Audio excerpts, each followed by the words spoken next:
Center of Resource Development for Educators in association with Rex GBE Services and Lasira University, USA.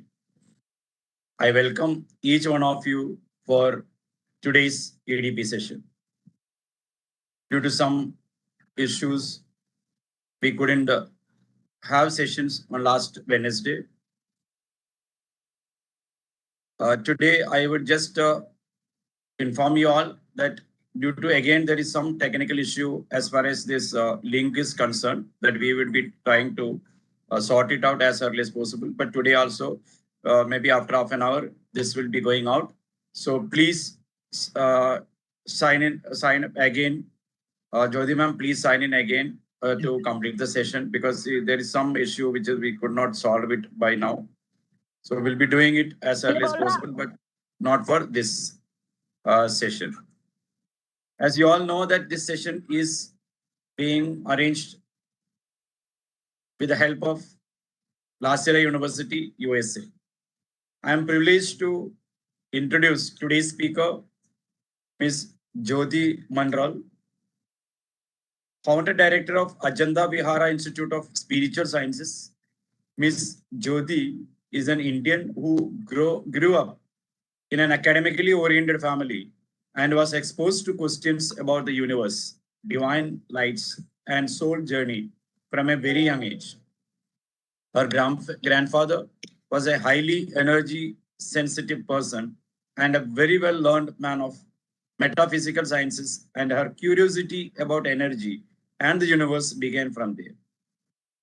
She carried a lot of influence of working with intuition and visions from both her parents, who themselves were much evolved souls who believed in karma. Her never ending quest for knowledge was inherited from her father, while the passion for music and creativity came from her mother. She graduated from India's prestigious design school, National Institute of Design, Ahmedabad, and was quick to launch a career as a designer. She eventually moved into the field of education and entered her career as a dean of a prestigious university when she decided to surrender to her spiritual calling. And thus Ajanta Vihara was born. While heading the Ajanta Vihara Institute of Spiritual Sciences, she is also pursuing PhD on indigenous shamanic tribes of mountains of Sierra Nevada, Deeds, and Marta, Colombia. And in fact, last 2 months, she was pursuing PhD at Colombia. I'm just not sure whether she is in India right now or in Colombia. The institute opened its doors on 1st of November 2019 to public, but her work spans over 2 decades, which earlier she maintained with her mainstream profession of design. Jyoti began investigating the subject of energy healing in depth over 3 decades ago, and over the years, she has discovered, amongst other things, the importance, energy, and vibration, and how everything and anything, including each of the realities we believe in, can be reprogrammed and recreated. She also is a firm believer that each one of us is capable of healing ourselves and do not need anyone else to heal us. We need to know ourselves as energy, knowing which could lead to profound healing if only we give it a chance. So on behalf of all the student audience as well as teacher coordinators over here, I welcome Ms. Jyoti Manral, today's speaker, to have the session. Ma'am, the stage is yours. Please continue. Thank you, Naisa, for taking out time to introduce me. I'm sure a lot of you were expecting somebody with a Rudraksh mala and a big bindi and maybe a white attire or a saffron attire or any other. Sorry to disappoint you, because to me, spirituality was, is, and will always be the highest of the signs. we human beings are still discovering, we human beings are still trying to understand our existence. And in fact, most of you will be surprised to know that our human eyes can only see 1% of the total spectrum of visibility that actually we are capable or universe is made up of, because the rest of it lies in the electromagnetic spectrum. So you can imagine how high quality science is this, and what kind of frequency is required to understand this knowledge and this wisdom. I am Dr. Nair right now back in India. It's been 3 days. I was in Colombia for 2 months. I had gone there to meet the spiritual leaders, which are known world over as Mamos.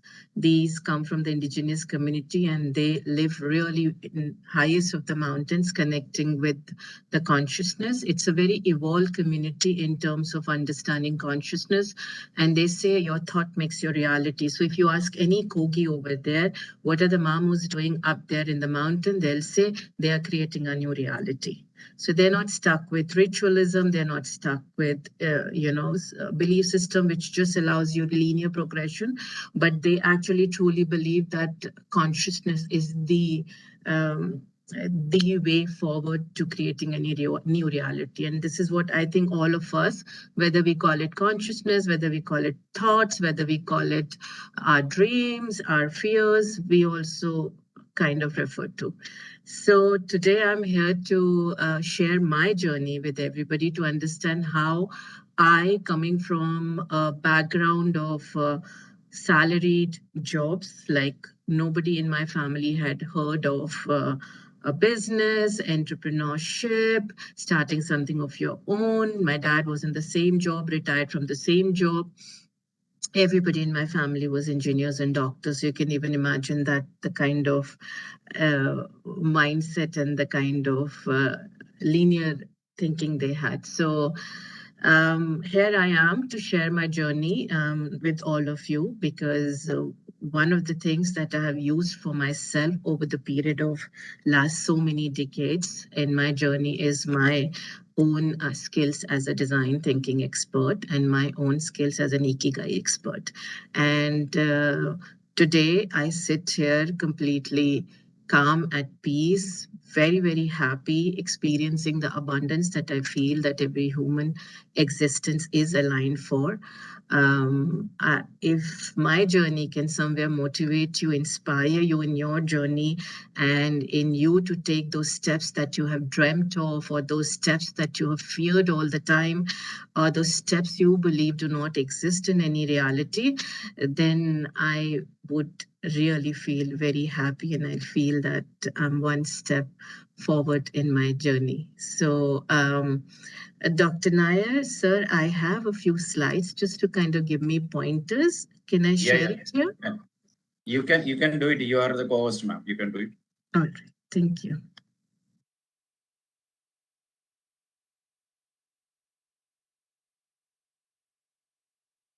Coming, ma'am. Can everybody see it? Yes, ma'am. Okay.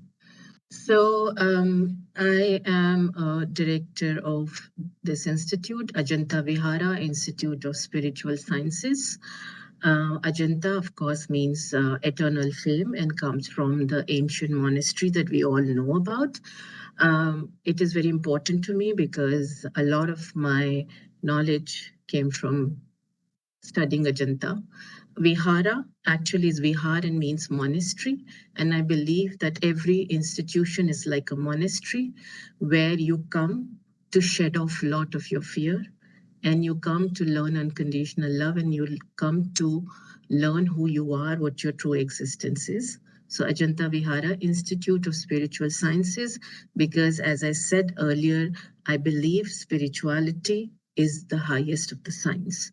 Any kind of spiritual knowledge or wisdom which is available out there, and trust me, there is so much available if we open up ourselves to, and it can really, really, all this wisdom, all this knowledge across the globe, across dimensions, across various galaxies are accessible, and we can actually utilize it to be into our truest of the existence, because not a single human existence is designed for suffering. And that is why the motto that we go by is as aligned so shall be. What would you like to align yourself to be is what it will be. And this is what I have been able to prove to myself. I have been able to help my clients, my students, people who have been part of our workshops, people I have met, and I can see changes in them. I can see changes in myself. So how I reached here is a long journey. I'm 50, so you can imagine there are 50 years to it. So maybe we can come to this later. So of course, like any one of us, being in a linear social structure, when I say linear, I mean it's a very linear progressive. We got milestones. So when we are growing up, there are milestones. You have to go to school at this time, you have to do your graduation at this time, which is very good because it brings in a structure. Then of course that continues, and then you have to get a job at a certain time. You have to have you have to get married, then you have to have children, then you have to have a home, then you have to have a car. You know, everything is very designed. So if you look at the basic blueprint of human existence, say for example, if you were to take India, it's a single blueprint. You know, you can deviate a little, like how you would have a building with a fixed structure, and you can change the interiors, but you cannot change the basic structure of a building. If you look at a social structure, the blueprint of a social structure, the design that we have for our existence, for our growth, it's just one single blueprint. There's only one single, and all of us try to fit into that. All of us, if you look at our assembled that way. We allow ourselves to assemble that way. So my journey also started in the same assembly line, following the same blueprint, following the same structure, trying to fit in, same frustrations, same uncertainties, same questions for myself, same plannings. It was like any other home. And so the education happened, formal education. I was learning to be a doctor because, of course, coming from a family of doctors and engineers, that was the very next step that was logically fitting into my mind that I was to take. And of course, I gave a year to get into medicine, and I did. And at the same point, some of my friends said, you know, you have been an excellent student and you're going to get in, your life is set. We don't know what are we doing, so why don't we go to this institute, which is also going to allow students with lower grades, and why don't you join us? Of course, they wanted me to join because I had the card. They didn't, so we had to drive down. So I landed up with them, and I fell in love with the place, and I fell in love with the education culture of National Institute of Design, and that's my journey, deviated from medicine to design. I am not justifying here that my choice was right, but what I'm trying to bring to you here is that for each one of us, things are happening to help us move towards the truth of our existence, which is abundance, trust me. And I think in that moment when I took that step of enrolling myself from conventional medical education, at that point, you can imagine I'm 50, so I'm talking like so many decades back, to a very non-conventional education system. And that also, it's not just a regular design school. It is a design school which goes beyond just designing the product. And journey started from education, from job to career. And I then finally decided to give into my calling, which Dr. Nair has spoken to you about, that I gave up my job as a dean. Most of us spend our life from education to job because that's the safest, and we've got responsibility and we've got things to do for our family, our kids. Some of us are able to even plunge from job to career. The beginning is job, and there's nothing wrong because utilities have to be paid for, your life has to be maintained. Then once you have stabilized yourself, you start to look at career. Some of us are able to move from job to career because, of course, it also requires you to move from fear. You come into career, and that's when you start to plan out as to how next 5 years, 10 years, your retirement plan, what your growth is going to be, where you want to be. And very few of us are able to move from career to calling because that is where the dare is, and most of us think that, okay, we're going to do it after retirement, or maybe we want to do it, but we can't do it and we just give up. In my journey, I can share this with you that for each one of us, it is possible to reach from education to calling. For each one of us. It's just that you have to understand what is the method, what is the process to reach there. It doesn't happen by fluke, it doesn't happen by law of attraction, it doesn't happen by law of manifestations. The way we understand these things that, oh, magic, abracadabra, and I am there from my job to my calling, my whole reality has changed. There is a well-defined method, there's a well-defined process of removing the chaos and getting a structure for yourself. So if you feel your job is a chaos and your calling is your structure, which is going to lead you to whatever abundance you want to enjoy, yes, it is possible. Chaos theory also says that everything that appears chaotic is still based on a structure and leads to a structure and has structure as its process.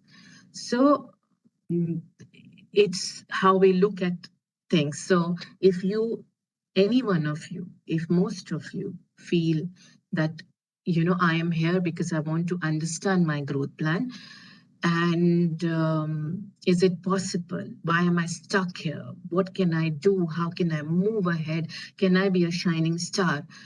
Yes, you can be. You just have to understand the method. So I am here today to share the method that I applied for myself in my journey so far. Why do I feel it is important? Because from the time I formally opened up this institute in last 2.5 years, or almost now going to be 3 years, we already have a visibility, we already have a foothold, we already are known in over 20 countries. We've got clients for over 20 to 25 countries. We are doing pretty well for ourselves. We are going every day. I have conducted over 1,000 plus therapies in last just 2 years. We are rolling out some very, very effective value addition workshops. We are in midst of talking to corporates. We have almost finalized some of very, very important alliance for ourselves. Also, we have expanded to Colombia. I was there for 2 months, and we had some workshops, and we've been able to have an alliance there. We have a very strong global community, and in fact, some of them I met this time who had come from Canada, came from Miami, came from various parts, and a lot of them from Colombia, and we had an excellent community interaction. So, so I can say I might not be a success story, but I am making a happy story for myself. We've been able to expand in the area of services that we offer, and this all happened because my journey allowed me to go from job to career to my calling. Now, how did I do it? I did it through my experience as a design thinker and ikigai. So I am a very process-driven individual, and I've worked in corporate whole my life, and I've worked as an educator with some of the very premium institution. I have been a visiting faculty at Sheridan College of Animation Design. I have been a guest lecturer at Corporate Management Institution at Stella Maris, and I've been on a board of a lot of various institutions, so on the jury.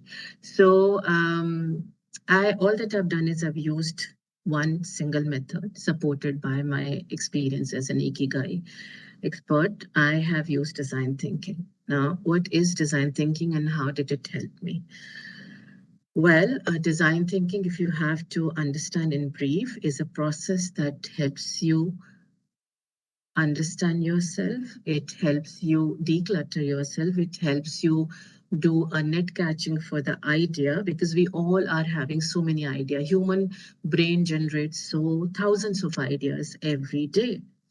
So how do you do the net catching? Also, human beings are made up of water, we are about 96% water in phase 4 state of water, about 60 to 84 in its physical form of water. Our brain is 70% of water, and environment around us is 71% water, which means water being a good conductor of energy, good conductor of electricity, we are all the time getting affected by the vibrations that are around us, because one of my core area is the frequencies and the vibrations and energy, because I'm also an energy therapist. And I have realized that any vibration affects us. What frequency we choose to be and what frequency we are, it affects us. So it's very important for us to understand, out of all the ideas that are coming to us, which are nothing but essentially an expression of our emotions, which come from our subconscious mind. And as an hypnotherapist, I've realized that subconscious mind is a very powerful state of mind, because it is about 92% of who we are. All our choices, all our emotional expressions come from this subconscious mind. So our ideas also come from our subconscious mind. Our choices also come from our subconscious mind. What is the subconscious mind? The subconscious mind is that part of our mind which holds all the knowledge, all the wisdom, all our experiences, all our memories, all our trauma, all our grief, everything. And it starts as early as when you're in your mother's womb. I have treated so many people who have been dysfunctional adults, who have suffered from blockages in their career and their personal life. Why am I happy? Why don't I have love? Why don't I have a good career? Why am I losing job? Why my money is not increasing? Why can't I save my money? All these questions, and we've realized they carry nothing but emotion.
Am I audible and visible? Yes, ma'am. Okay. Yes, let's wait for 2 minutes. Yeah, I'll just share the People are screen joining. and People are keep joining. it there.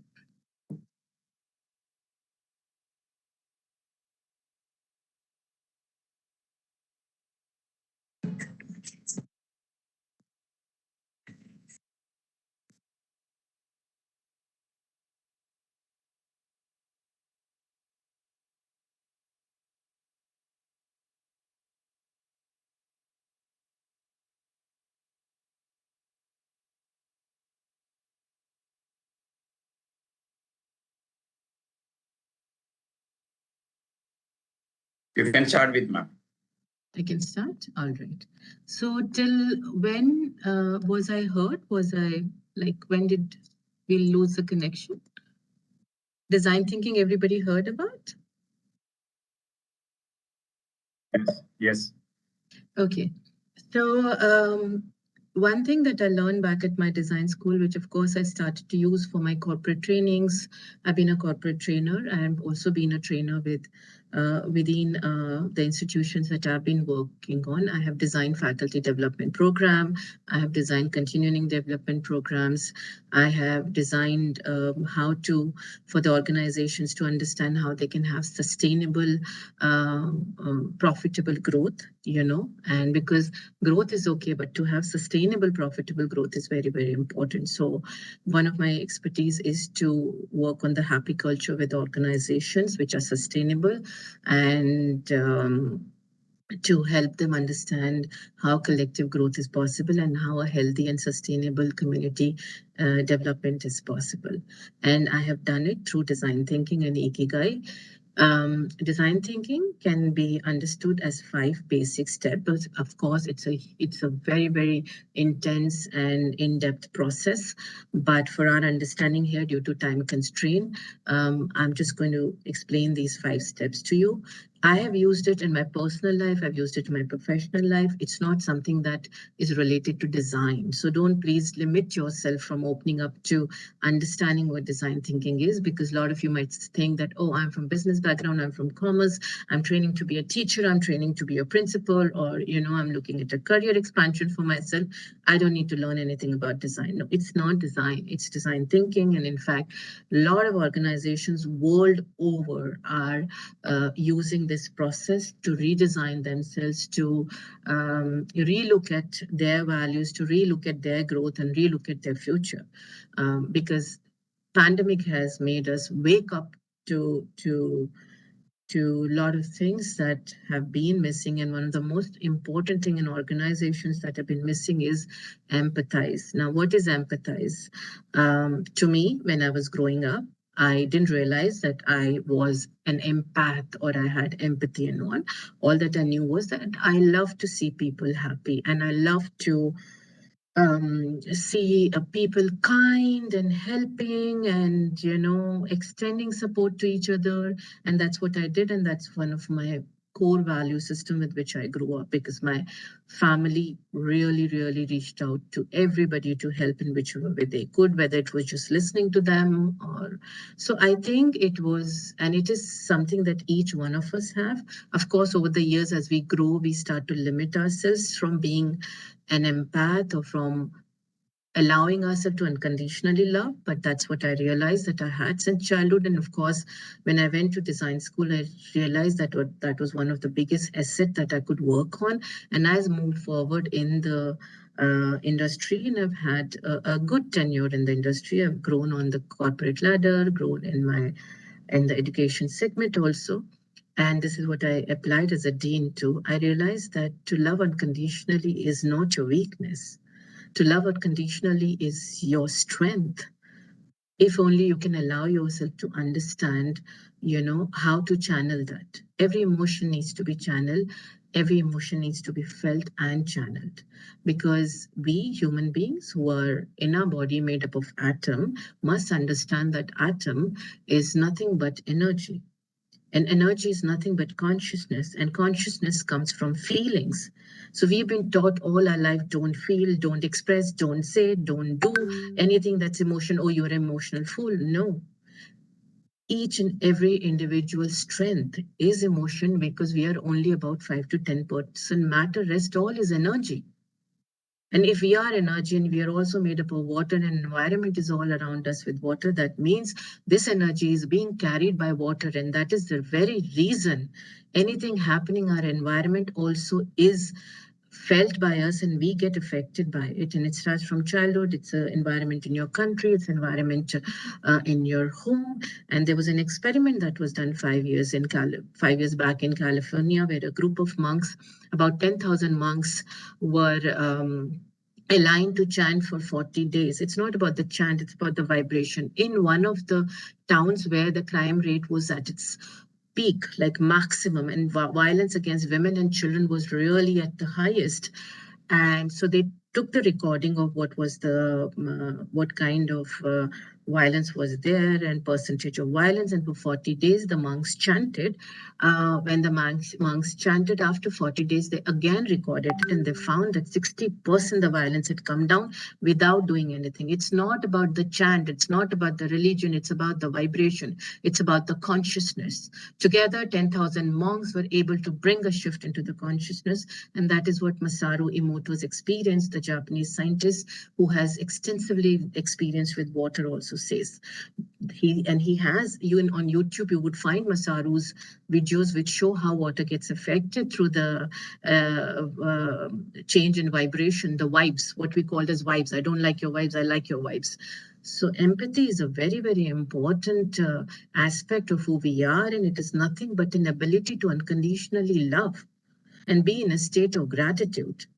And these are the values I was taught since childhood: to be grateful, to be in gratitude, to be have conditional love. And luckily for me, I grew up in a state like Gujarat, which at that point was so community driven. Community came together to do things. So empathy is a very, very important core. And if you feel that I'm not an empath, just look at yourself mirror in mirror and say, do I have an ability to unconditionally love? Do I believe I am loved? Can I reach out to people with this unconditional love? Am I able to be grateful? Am I able to be in gratitude of small things, big things, people, environment, everything around me? Then of course, either you are a passive empath or an empath who doesn't know, or maybe you are opening up to who you are. Every human being is designed to be an empath, designed with this unconditional love, because to me, and this is what my institute teaches everybody, spirituality is nothing but a process that helps you from moving from fear-based frequencies to unconditional love-based frequencies. Love is the highest of the frequency. And when I say love, I don't mean romantic love. I mean it's your ability to feel another human being. That's what an empath does. It's not sympathy. Please do not confuse. Sympathy is short-lived. Sympathy comes when you feel superior to another individual and you feel that individual is inferior and less privileged than you. I'm talking about empathy. When you're able to put yourself into that shoe of that person and still be able to have that unconditional love for that person.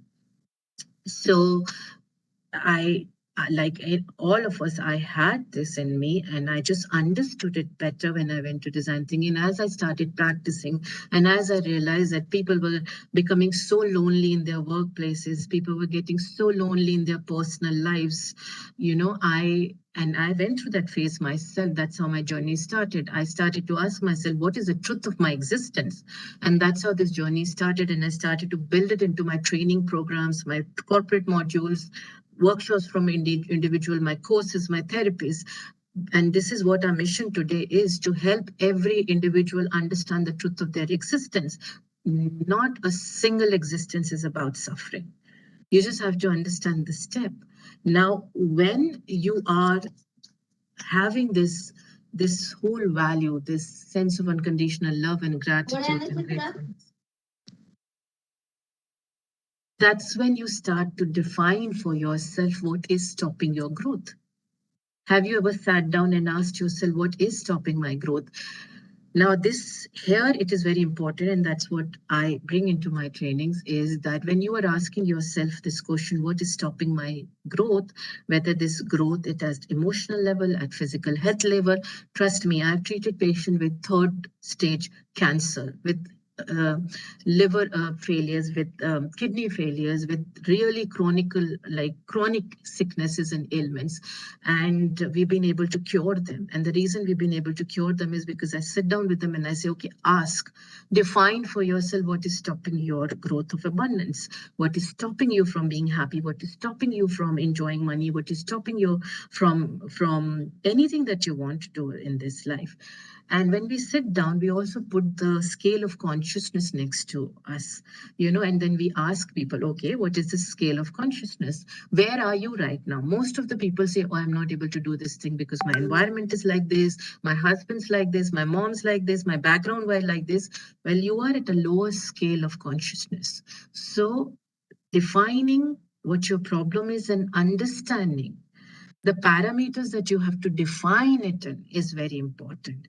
And that's where, if you're not aware of scale of consciousness, please do go and look up for scale of consciousness, because it is a very, very powerful reference point for you to start questioning yourself which frequency you are existing in. If in a building you're standing at level 3, floor 3 of a building, and there is a 50th floor.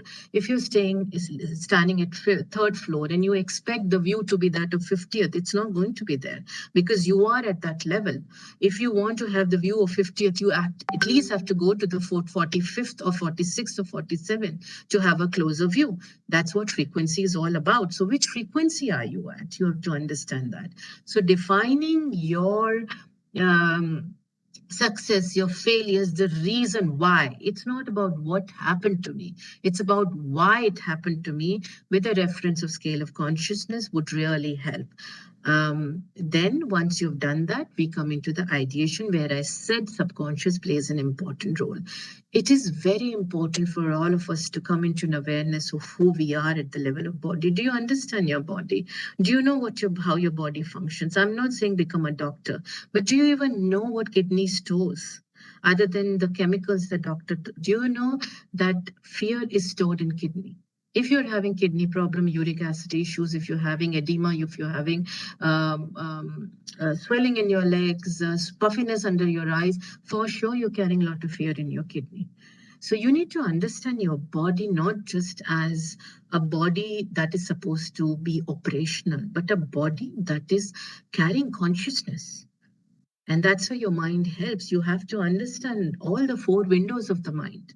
What are those four windows of the mind? The four windows of the mind are conscious, subconscious, unconscious, and superconscious. And that's where it becomes extremely important for us to explore ourselves as who we are. Whole our life, we just spend in goals, we spend in moving from one milestone to another. So many younger generation today are getting saturated in their jobs by the time they're 30. They want to leave everything and go away to mountains or just become a traveler. Why is that happening? Why are we not able to find? We keep doing courses after courses, trainings after training, but still we are not able to last in any job for a year or 2 years. Why? At the end of our career, we sit back and we say, what have I achieved for myself? We have a list of goals we have achieved. But do we have a list of happiness we have achieved? Do we have a list of enjoyment we have achieved? We have a list of completion and fulfillment we have achieved for ourselves? No, we are all sacrificial goats.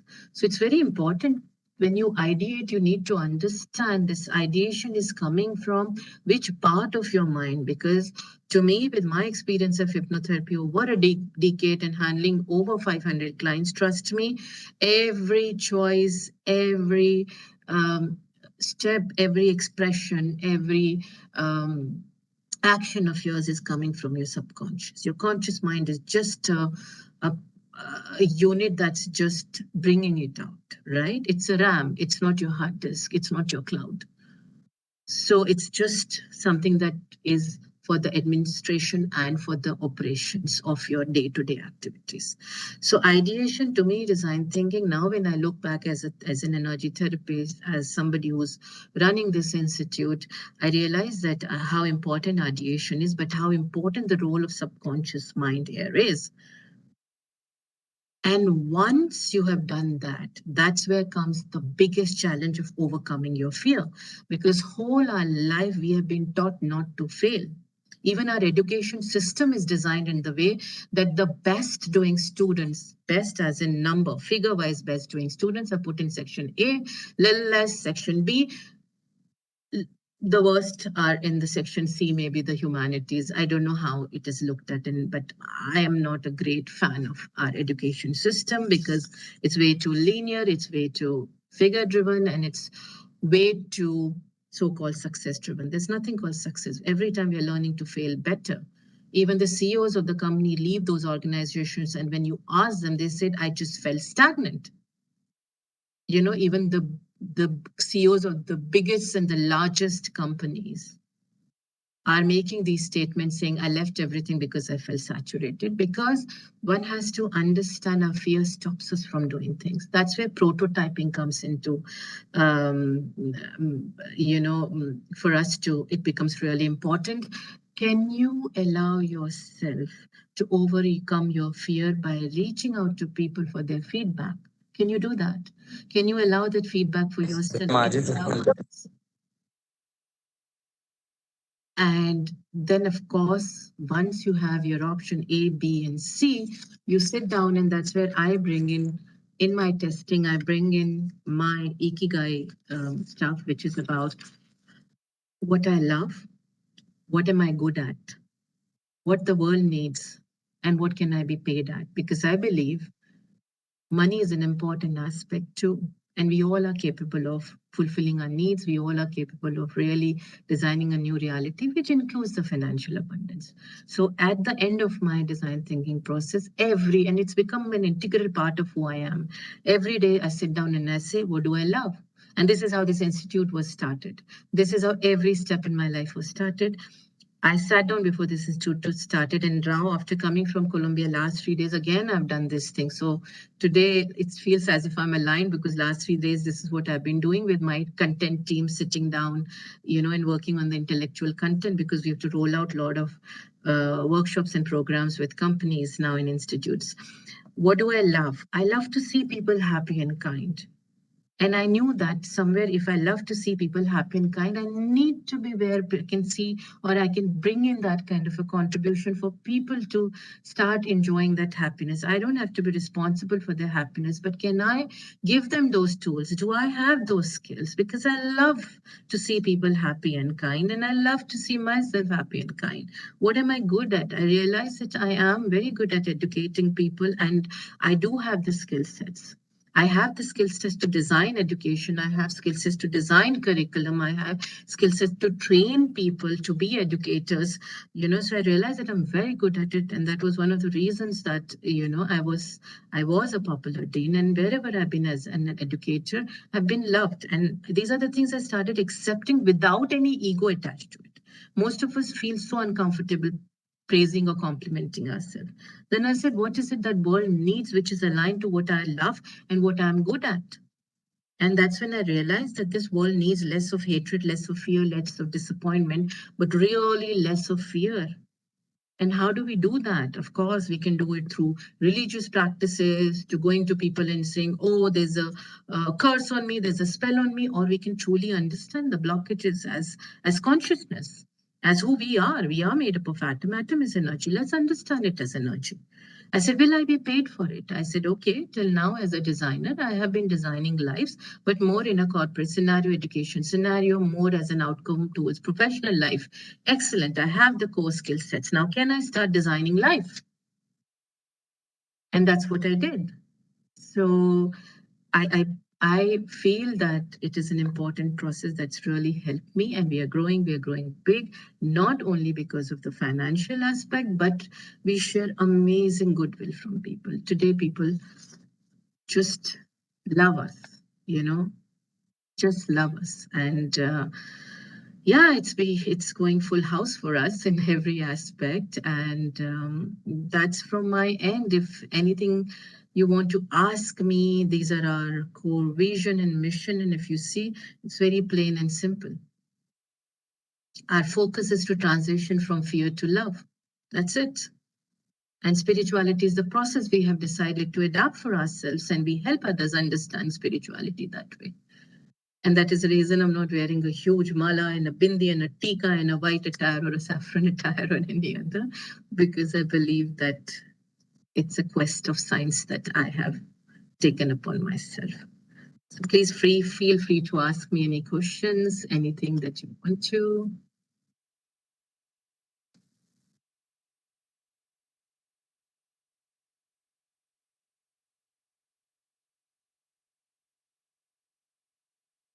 Students, if you want to ask anything from Ram, please ask. Please feel free. Don't think, am I asking not an important question? Because to me, I think in my life, learning has been the most important. Every stage of my life has brought in learning, and that happened because I decided to ask, irrespective of whether I felt it was a stupid question or whether the world felt I was not asking the right question. If I can help you in some ways, please do ask. If there is a personal challenge you're facing, a professional career challenge, please ask. Ma'am, there is one question from chat box. Yeah. In your section, in your essence section, you mentioned light. What exactly do you mean by light? Okay. Now, let me go to physics. Physics, I'm sure there are a lot of physics teachers. If I'm saying it wrong, please let me know. But physics states any reality as light and as information. Am I right? So if I have this glass with me, whatever light is reflecting upon it and whatever information I have, you have, is going to define this as one reality, is going to define the reality of this, right?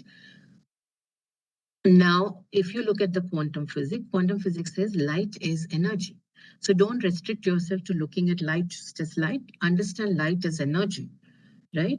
And if you understand light as energy, then you must understand information as vibration, because The moment you bring in language, it becomes information. Otherwise, it's all vibration.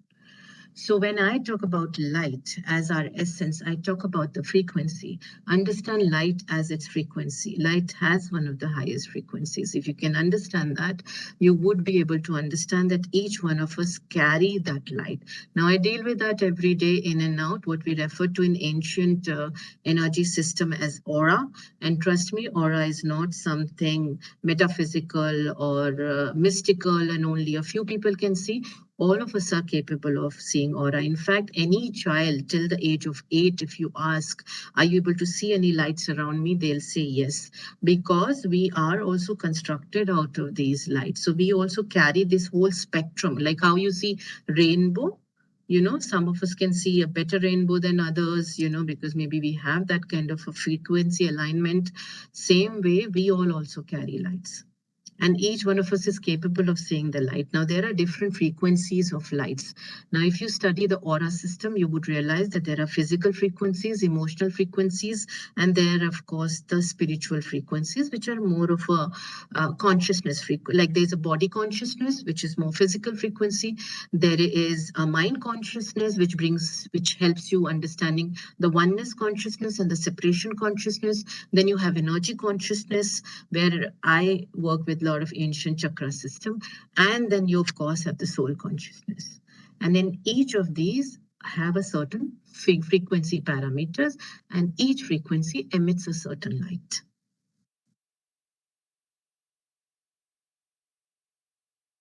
Yes. Have you heard of Netflix series named Manifest? It involves universe. You can see, and there's also something calling people your voice. Yes, it's a good question, and I'm glad you asked, because a lot of people do not ask this question, uh, Bedit. Manifestation is a reality. Now, what is manifestation? We are manifesting every day. It's just that we need to understand at which frequency we should be manifesting. For example, if you're having a knee joint pain, you have manifested that for yourself. How? Because your knee is storing trauma from your childhood.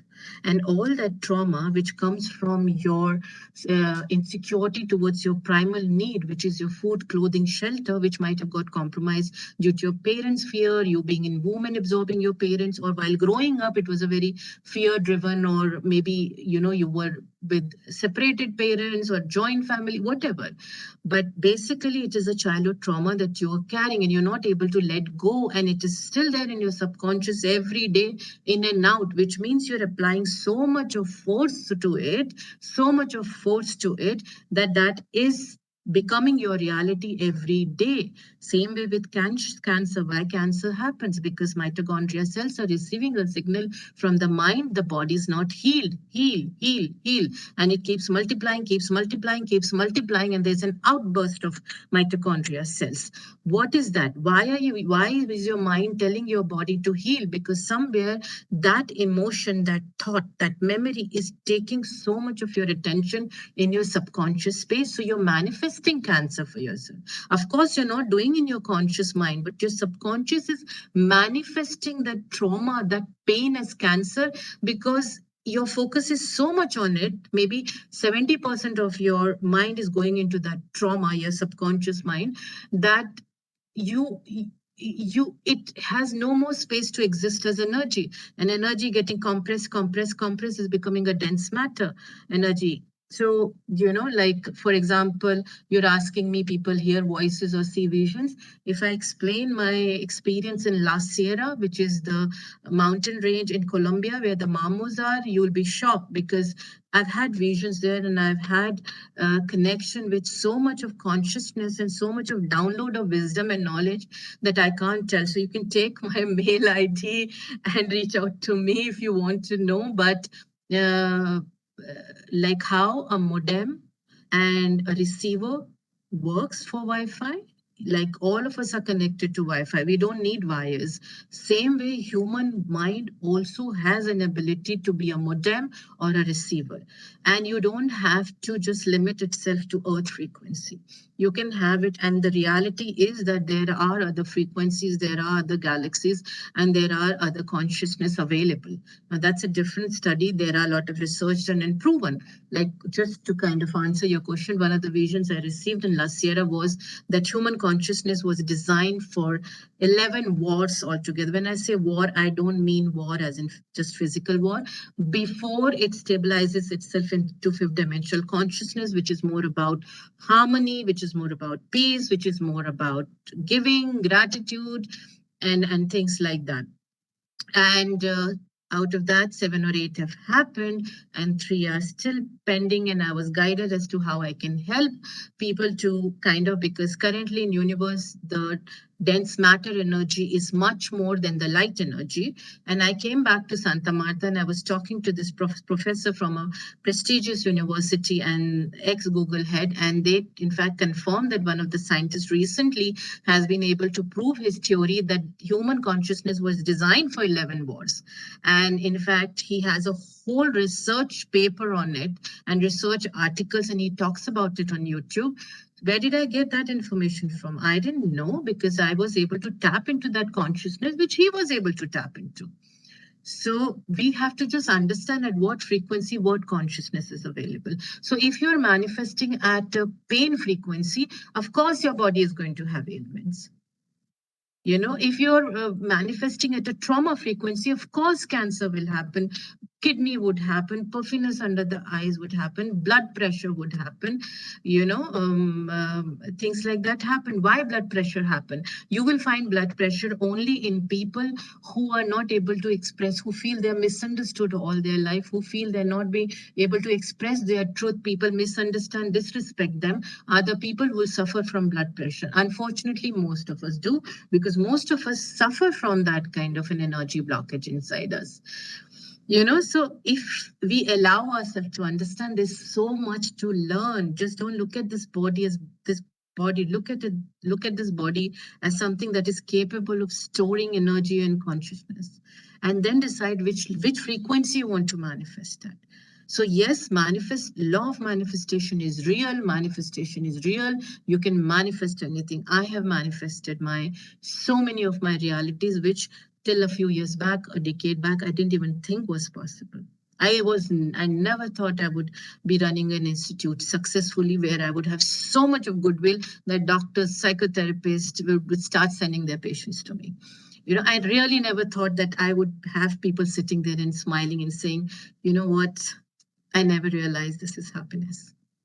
I was happy, but still not happy. Is there a particular reason behind in cases where some people go from, but yes. No. Yes, sir. Akash Gupta has asked before that. Akash Gupta has asked how to overcome fear if what I love is the thing I fear the most. Yes, how to overcome fear if what I love is the thing I fear the most. Akash, thank you for asking, because that's one of my very important area to help people overcome fear. Now, how to overcome fear if I love something and that's the thing that I fear the most. Don't look at what you're fearing. Sit down, make a big circle, put that thing in center as a green dot, say, I love this. Say, for example, you love to travel, okay? Or you love to go on a fast drive, or you love a woman if you're not, okay? So you just put it out there and I say, I love this person or this thing or whatever. Put it as a big green bindi. And then start putting your arrows out from that dot into that circle, because that's your energy circle of influence. And it's a very powerful circle of influence, which I've designed, and it's helping people. And I'm sharing it with you guys. What you can do is put that dot in between, do an arrow, and with those red arrows, start to say, why am I fearful? Be very honest. Why am I fearful? Am I fearful because I'm going to lose this person? Am I fearful of expressing? Or am I fearful of experimenting? Am I fearful of taking that first step? Am I fearful I'm going to lose my job? Am I fearful I'll have no money? Start to ask yourself those questions. You will realize as you keep asking yourself questions again and again and again, and then you start to the next step, which is like, what can I do to get rid of this situation? You'll realize from 100 questions, you would come down to 60 whys. From 60, you will come down to 30. From 30, you will come down to 40. Leave it for 24 hours, 48 hours, 72 hours, because it takes subconscious mind 72 hours of processing. Every night, look at that circle before sleeping. Do 10 counts of breathing. You can find it on my Insta page. I've shown how you can breathe because that really helps with your chakra alignment. And the moment your chakras are aligned, manifestation is much better at a higher frequency. Lower frequency you can do at any given point of time, which is your sickness, illness, struggles, loss in everything. So go there, look at, it's called Ajanta Vihara. Go there, look at breathing exercise. It's all there. And then you look at that circle every night, and your subconscious will start processing. Memories will start coming out, for you into your consciousness from your subconscious, which you might have forgotten completely. Your chaos will start to declutter and give a structure. Your subconscious will start working. It's 92%. And you will start saying, oh my God, this is what was stopping me. Oh my God, that was stopping me. Your subconscious is so powerful that it'll start sending vibration towards those blockages. If those blockages are people, it's like, say, for example, certain relationship issues, and suddenly those people will call you up or these people will pop up and you'll be able to do your closures. That is, if you allow your ego to be on one side. So this is one way, Akash. I hope I've answered. If I haven't, you can reach out to me at Jyoti at avis.org, aviss.org, and I will surely, and when I have time, I will respond to you. Chakras, okay, I can give some time to it, Anuja, because I think 5 minutes are left now. Sorry? 5 minutes are left now, otherwise we'll have to again join. Oh, sorry. Okay. So, just cut short. Yes, so chakra is an ancient energy system. These are not the way it is shown on the net or the Google, that these are flat wheels which are put on Earth. No, it is not like that. It's if you want to understand how chakras work, understand Earth's movement around the sun. But please do go on my Insta to understand. It carries all the information, or you can write to me at jyoti@avis.org. That behind, in case some people go from particular situation and they recognize they have gone through the situation, seen this in the yes. Please, it's very important. Megha, thank you for asking, because this is what I help people to understand, that there is, you can travel between past, present, and future. I do a lot of progressive therapies because where I've taken people into, what their current energy dynamics are going to lead into for them as a future outcome. And there are multiple options, because physics says reality is fixed, but quantum physics says you can change any reality if you change the frequency and you change the vibration. So you can actually move from regression to progression. There's a way, and you need to tap on your subconscious. Please do not practice things on your own. If you need, maybe we can have some session one day where I can just talk about the power of subconscious and how you're able to change your reality and enjoy what you want to, complete happiness and fulfillment through the subconscious reprogramming. We can one day maybe just talk about it. Same Sankalp, one day maybe we can just have a session on subconscious and I can give you in detail. I'm in the midst of writing a book actually on subconscious and energy consciousness, but we could have a session one day, and maybe, that's a call that Dr. Nair and team have to take, but I would love to share whatever I have at any given point. We can have it, ma'am. Later we can have it, ma'am. Thank you so much.